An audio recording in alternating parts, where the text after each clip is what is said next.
Welcome to episode 94 of Inbound Agency Journey, folks. This is Andrew. I'm a co-host here on the podcast and really excited to have you on board for a conversation that I have today with Alex Berman from Experiment 27. And Alex and the team over at Experiment 27, they are essentially the outsourced marketing division for digital agencies. In this interview, Alex breaks down his agency background and kind of what led him to start this new agency for agencies and the number one problem he sees with agencies when it comes to their sales process. Now, there's some things in here that are kind of going to stretch inbound agencies outside of perhaps their comfort zone, but that is perfect. That's what we need at times, because Alex talks about the importance of finding an agency focus and why that is so critical to helping you accelerate your sales process and really leverage a lot of tactics out there that you can use to grow your agency and grow it fast. So before we get into that interview with Alex and this podcast is brought to you by Do Inbound. Do Inbound is project and process management for the inbound agency pro just like you.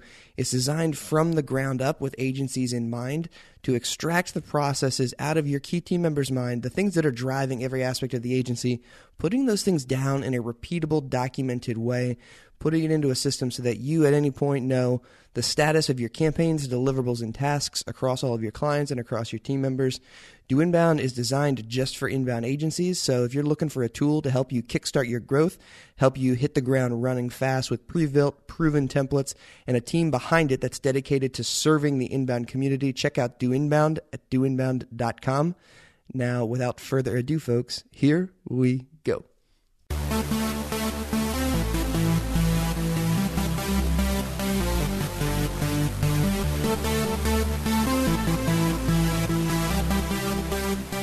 Welcome to Inbound Agency Journey. This is the show where inbound agency leaders share the strategies, shortcomings, and successes they've experienced in their journey toward building their dream agency. Now, here are your hosts, Andrew and Gray. Alex, welcome to Inbound Agency Journey. So excited to have you here, man.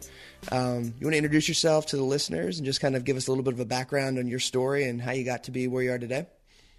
Sure. Thanks for having me, Andrew. Really good to be here. So I run this company called Experiment 27. Right now, we're an 11-person agency. We've been around for about a year and a half now. And we do marketing, but we only do marketing for other agencies. So anyone that does mobile app development, iOS development, UX, UI design, that sort of thing, we work with them. And the reason why I started this agency is I was a junior sales guy at this company called Dom & Tom in New York. They were a digital agency. There were about 50 people. As a junior sales guy, the only thing we were doing was inbound. So we would only take calls that came in, and we were only seeing between the three of us 14 leads a month coming through the site. So not nearly enough inbound to fulfill us or hit our goal.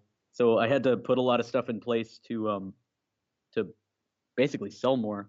I started a meetup, started doing all this stuff, and ended up actually that first year as a junior sales guy being the number one sales guy at the agency. So I even beat both founders who were selling and the director of sales. Dude, that's awesome. Quota. Yeah, man. And we can get into a little bit about what I did if you want later. But after that year, I realized that we really needed to change our marketing at the company. So I presented to the founder what we needed to change. And politics-wise, there was no way he was going to let me run the marketing team and be a sales guy at the same time. So I had to become an independent contractor. And Tom, who was the CEO over there, I think he was just smart enough to pay me just under the amount I'd need to survive. So I was forced to get other clients. So that's how X27 started.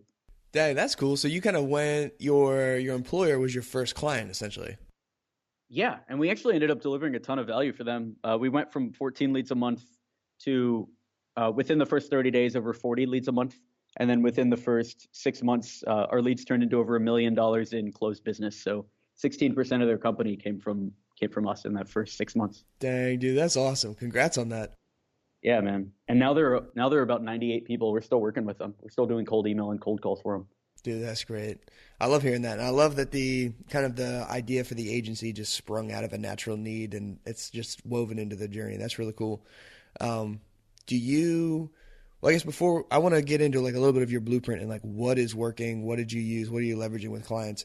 But first, before we get into that, kind of our teaser, what is with that one client, how did you make the transition from junior salesperson to now business owner where I've got to go out, get more clients and build a team and actually grow an agency here? So I made that transition. How did I make the transition? So first I had negotiated a contract. So literally I was just at drinks with Tom, and I kept showing him these plans. Like I wrote up basically what I would call a proposal, or what anyone would call a proposal, but I would just call like a marketing plan, basically what I thought we needed to do. And he asked me for a budget on it. I put a budget on there. And then, yeah, he just kind of offered me the job. He's like, yeah, if you don't want to report to the director of sales anymore, you could just report to me and you could just take this on. So I kept working from their office for the first month. And I just started coming in really early, like about 7 a.m. Every morning when our normal office hours were at 9. And I would cold email other startups. So originally we weren't just focused on agencies. We were just focused on doing cold email and cold calls and that sort of stuff for everybody.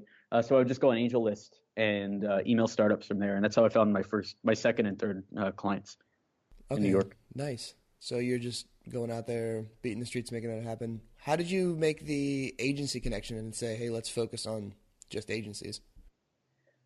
So I was just trying to think about what worked, man. It came from a lot of failed projects. So like I had a bunch of like SaaS companies, B2B SaaS as clients, and it didn't matter how hard I tried. Like I could book meetings for them, but I could not get them to show an ROI, like no matter what I did.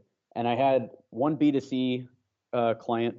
It was a magazine that was like 17 magazine, like that teen magazine. It wasn't them though. It was like somebody that was trying to do what they did. Okay. And I just couldn't get them. Like we would run ads for them and they would get a lot of traffic, but there was no clear revenue. So I was just thinking about, this was like February of 2015. I was just thinking about like, what are the most successful clients we have?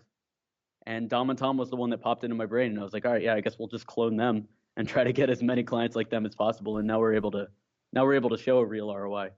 That's awesome. Yeah. So I think go ahead. I was going to say a lot of it, if you're trying to get meta on it, is just finding, what you're most successful with and then trying to scale that out. Yeah. Because like a ton of agencies that are listening right now are at that point where they're out there servicing anybody. And by being so broad, they really serve nobody. And they're having a hard, like a lot of people talk about selecting a niche, but then when it comes actually down to doing it, it's hard because you're saying no to business. Or you're like, you're not pursuing opportunity in certain areas. But it is worth it to push in and make those kind of tough decisions. Yeah, and what I've actually found is it's not really saying no to business at first, but you'll want to. So basically, we made the transition to agency, and we still had a bunch of inbound coming from these B2B startups and stuff like that. Because I was chief marketing officer at this other company called Inspire Beats, which did sales for startups, and then they went under. So I was getting a bunch of leads from YouTube. So I was still working with a bunch of those clients. So we didn't really need to say no to them. But naturally, as we got better and better at agency marketing, we wanted to say no to them because I knew if I brought on an agency, there was maybe like a 98% chance that they'd be successful. Whereas if I brought on a SaaS company, maybe it was like a 40% chance or 50% chance. So naturally, you'll start gravitating towards those that you really like. But it's like, I think that's something that stops a lot of people from niching. Like, hey, I have to say no to all these clients. I didn't say no to a lot of those clients, but eventually you get to the point where you just naturally will just start saying no to them. Yeah. So I guess the decision just gets easier as you roll through and you find success with a certain niche. That's really good. So now let's pivot. Let's talk about what are some of the ways that you were able to grow agencies? What kind of tactics are you seeing working or strategies on a higher level are you guys seeing winning right now? So our number one strategy for client acquisition at Experiment 27 is cold email. Still, we get about 70 to 80% of our clients from cold email and cold calling. So I've got 2 sales guys full time now. They do 150 touches a week, both cold emails and cold calls to these agencies, and that's been really successful for us. And that's actually been successful for a lot of our clients.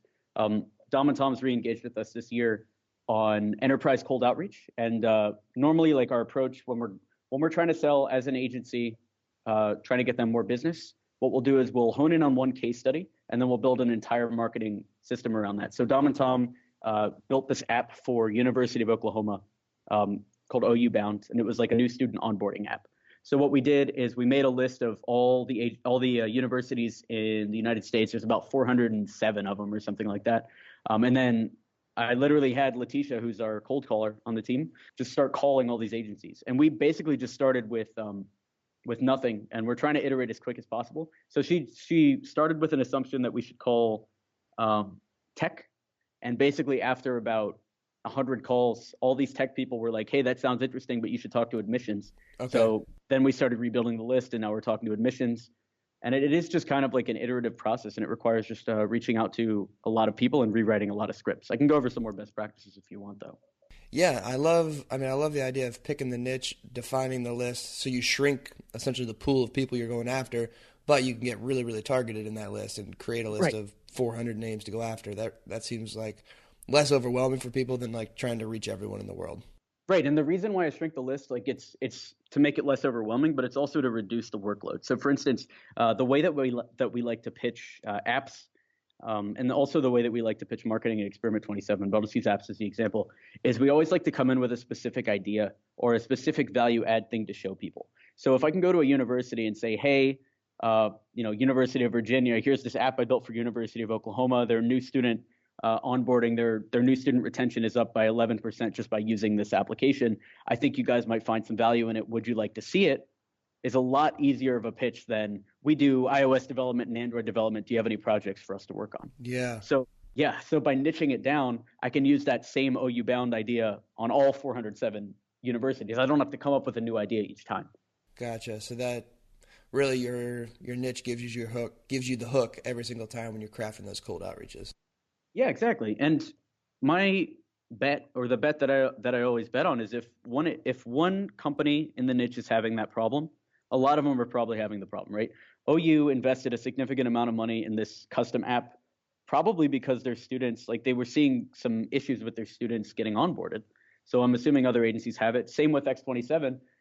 Companies invest in us as their outsourced chief marketing officer because they don't have the time to focus on it themselves. Similarly to probably what a lot of the listeners on this podcast have. So I assume, if one agency has that problem, then they all probably do. And it's seeming to be true so far. Gotcha. So when you guys are working with a new agency client, what are some of the typical things that you see them doing wrong when you come in and kind of look at their activities right now? What are kind of the first things that you're kind of crossing off the list and identifying? All right, and you might hate this for me, but I think you might hate me for this, but I think a lot of it is the HubSpot methodology of MQLs and SQLs and all those acronyms. So basically, we just started working with this other agency out in Boston, and one of the things, they had just come from another marketing company. They've been working with them for a full year, and they ended the year with, a few hundred email addresses and a few meetings on the calendar, but there was no real business closed. And I think that's taking it to the extreme of what HubSpot can generate. And that's the biggest mistake. So the biggest mistake is not focusing on ROI generating activities. So when I think about marketing an agency, I always like to think about how can I turn this into money as quick as possible, right? I don't want your email address. I want to get you on a call and see if you have money right now. If you don't have money, let's email drip to you every few months. But first, step one is to get you on a call. And then step two should be, all the normal marketing stuff. So all of the marketing that I like to do is driving people to that initial phone call as quick as possible. Gotcha. And is the niche focusing on a case study, getting kind of aligning everything around, hey, here's what someone just like you is doing. You should check this out because you're probably missing the boat. Is that how you're able to get someone who's never heard of you onto a call, giving you that time in that short period of time? With cold email, that's what's working. And actually, in the middle of last year, I started sending these cold emails out. We generated $400,000 in annual recurring revenue in 30 days because of it. And basically, the email we were sending out was, hey, I found you on Clutch. Really like the work you did with Tyson. So just something like that. Hey, my name's Alex, and I run Experiment 27. We do marketing for digital agencies. In the last 12 months, we've generated over $1 million in closed business with Dom and Tom, and have worked with Fueled, Impeccable, and listed off a few other agencies that we worked out. Your agency is structured very similar to a few of our clients, and I'm sure we can show a really good return. I'd love to hop on a call and give you some specific ideas on how you can improve your marketing. Does that sound interesting? If so, I can send over a few times. So that's email number one. And you see how that's very agency focused, right? But you can take that and use it for any cold email, right? If you're targeting universities, you can mention other universities there and the results you've had for them. If you're targeting fintech, you can talk about banks. But that general structure is what I like. And then the second email, I'll dig even deeper and I'll actually put ideas in there. And this comes back to selecting your niche. So the second touch in our Experiment 27 cold email campaign is, hey, I'll just jump right into it. 2 ideas off the bat for you to improve your marketing. Number one, if you're not on, let's say I'm reaching out on agencies that are on Dribbble. I'll say, hey, if you're not on clutch.co, a lot of our clients have gotten onto this directory. And if you can get on the front page, you can get about 100 or so leads pretty easily every month.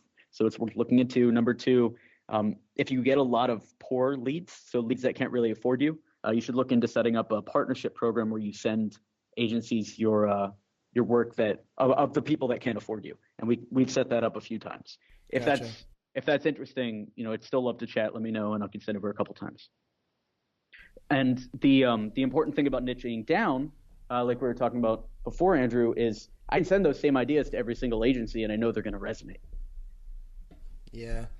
So number 1, we're letting them know that we work with people just like them. Number 2, we're kind of doing the cold outreach, but we're doing it with that inbound flair where we're kind of delivering value for them, giving them something they might not have thought of. But I guess it also hits on them kind of subconsciously that, wow, these guys really do know the pain I'm going through. They know what I'm trying to accomplish. And I can see that they've done some stuff that works for people just like me. Right. And also cold emails working for Experiment 27 because I know that agency founders read their emails nonstop, right? And if you're going and you're thinking about your inbound marketing strategy, as you know, Andrew, the most important thing is to figure out, 1, who is the customer I'm targeting? And then number 2 is where do they live, right? Yep. And a lot of the time that answer might be they live in their email, right? For us, our second biggest channel is YouTube, but it's YouTube that's promoted. So I would actually say that our second biggest channel has been Reddit, because every time we post a really good post up on Reddit on /r-startups, we end up getting a bunch of leads. One of our posts is one of the top posts of all time in /r-startups.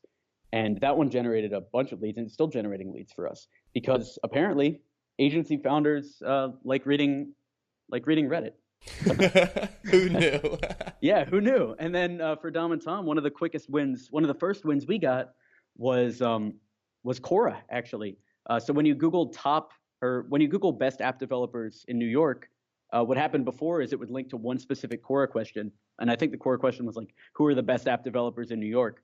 So I wrote an answer for that. We got everybody on the team to upvote it. We got like 23, 24 upvotes, and it shot up to the top. And we were getting 40 leads a month just from that one answer. Oh, cool. Yeah, but that's not to say Quora is the thing to do, right? It's whatever your target audience is doing. Wherever your target audience is, that's the channel you should be mastering. If it's trade shows, you should be at trade shows. Gotcha. So when you guys are working with a client who has a completely different niche from you guys, how are you going through the process of getting to know that niche enough to kind of figure out what channel they're spending time on? You guys doing like discovery surveys? What does that process look like when you're onboarding a new agency? Sure. So in the first month, we don't do any marketing at all. We do an in-depth review where we look through everything that we try to find everything that they've ever done since they've been around. So we look at their Google Analytics and we see where has any traffic that's converted in the last 2 or 3 years come from. And even if it's like one piece of traffic that's converted, we want to see how can we optimize and how can we get on that site and is it worth getting on. The other thing I look at is we talk to 3 of their clients. So we try to figure out why their current clients are buying from them. Would they buy from them again? How do they see the agency? That sort of thing. And then we also dig through the case studies and we try to find which of these case studies are the strongest. Yeah, because the number one piece of pushback we have when we start niching down agencies is what you originally said, which is, hey, we can do development for everyone. So, yeah, so why would we focus on one? Gotcha. Very cool. So, and I've also, actually, just another quick note on that. I've also seen this go horribly wrong. So I've had one agency that tried to niche completely down onto med tech, but they didn't go all in. So they were just writing a bunch of content for the medical industry. But like, if you're going to go all in on a niche, you have to at least either do a microsite or at least go all in on the niche, right? Like, don't just write a bunch of blog posts about med tech, but rewrite the headline on your site and say, we only build apps for medical technology. like go all in, or else this isn't going to work. If you look at the Experiment 27 site, our headline is, I think it's "We exist to drive more leads for digital agencies." Right? If you come on my site and you're like in medical technology and you're looking for leads, or in solar and you're looking for leads, you're not going to stay around very long. But if you're a digital agency, you're going to keep reading. Yeah, it's pretty clear right away who am I talking to. And again, I guess that goes back to the point of people like being afraid of turning people away. And I was talking to an agency owner just this morning, and we were talking about the idea of selecting a focus, ID, and a niche.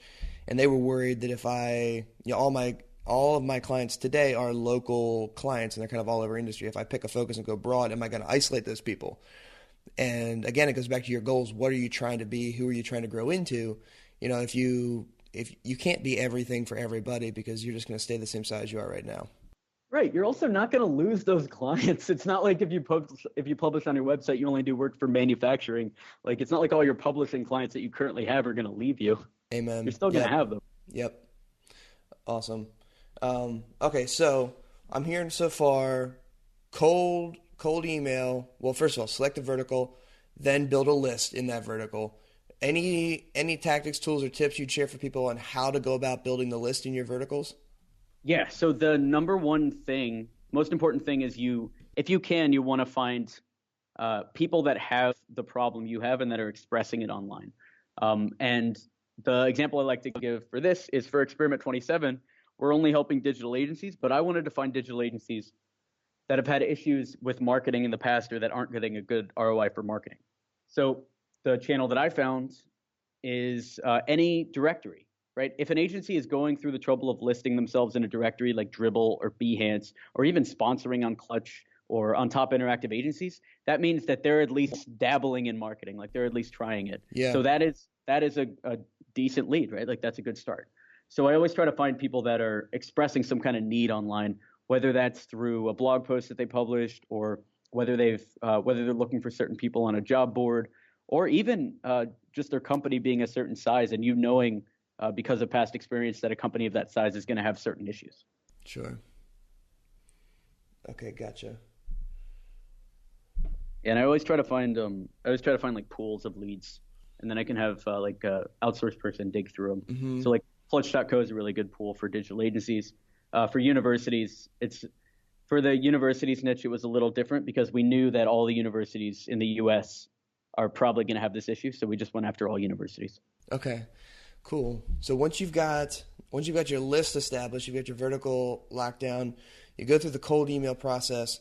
Are you guys, if you get someone like they're replying but they don't want to get on a call with you yet, are you throwing them into a nurturing sequence to kind of keep them on the radar, or are you just kind of moving on and the focus is just get people on a call and those are the only leads we're going to pay attention to? So I do a nurturing sequence, but not in the traditional like HTML5 email sense. I like to use Yesware, and basically I have a series of cold emails set up where it'll follow up with them. So let's say, hey, yeah, let's say they say, yeah, we're interested, but like hit us up in 3 months or something. Like if they say they're not interested, I'd never email them again. But if they say email us in 3 months, I'll put them in a Yesware sequence where it'll send them an automatic email in 3 months saying, hey, you want to hop on a quick call? Like that is literally the first email I'll send them after 6 months. And a lot of the times they'll say yes. That's a really high converting email. And then the second email, third email, fourth email, fifth email, I'll email them about once a month after that with the traditional nurturing stuff. So like, hey, we just made this YouTube video on how to qualify inbound leads. Thought you'd find it interesting. If you have any questions on marketing, let me know. Gotcha. Very cool. How about nurturing or working through a list of leads that an agency already has? Let's say an agency's been around for a while doing inbound marketing, but has not done a good job of working the database that they do have. Is that part of your strategy at all to kind of evaluate the leads that are in a current agency database, or is it always looking for additional external sources? So, and again, I think this is going to sound really apocryphal. I don't try to validate them at all. So if I want to get a quick win from a big pile of leads that is just sitting there, I'll cold email all of them manually, or I'll put them in a mail merge and I'll say something like, hey, noticed you've been subscribed for a while. Would love to learn a little bit more about your goals and what you're trying to get out of an agency. Are you around for a quick call?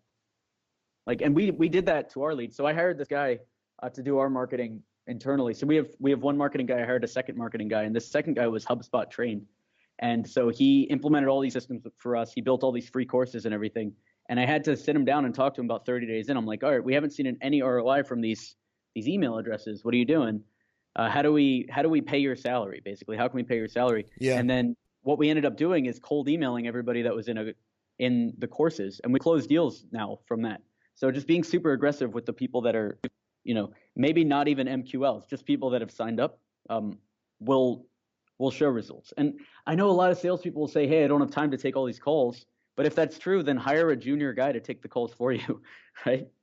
Like using computers to validate leads when the deal size is $10,000 or more, I don't think is worth the effort, right? Because you get one deal, it'll pay for your salary for 2 months. Gotcha. Yeah.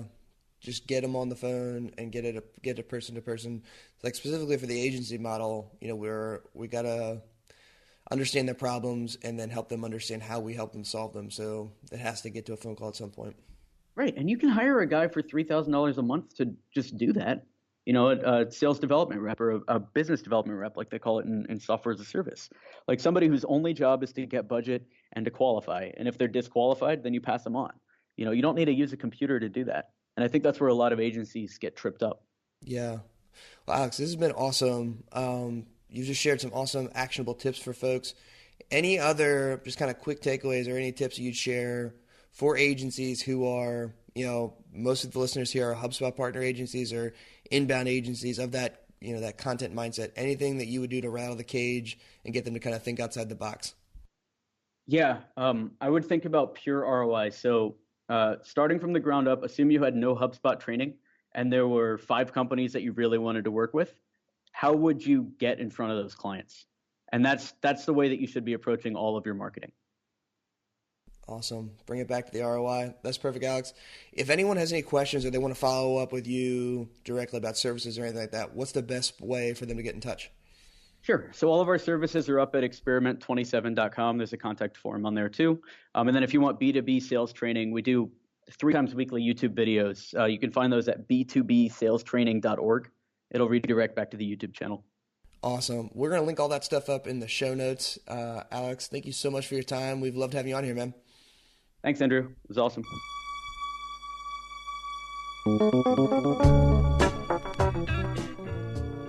Thank you for listening to Inbound Agency Journey. You can find the show's notes for today's episode at doinbound.com/podcast. Again, that's doinbound, all one word, .com/podcast. If you enjoyed this episode, head over to iTunes to subscribe or leave us a review of the show. Until next time, remember, life is a journey. Keep moving forward.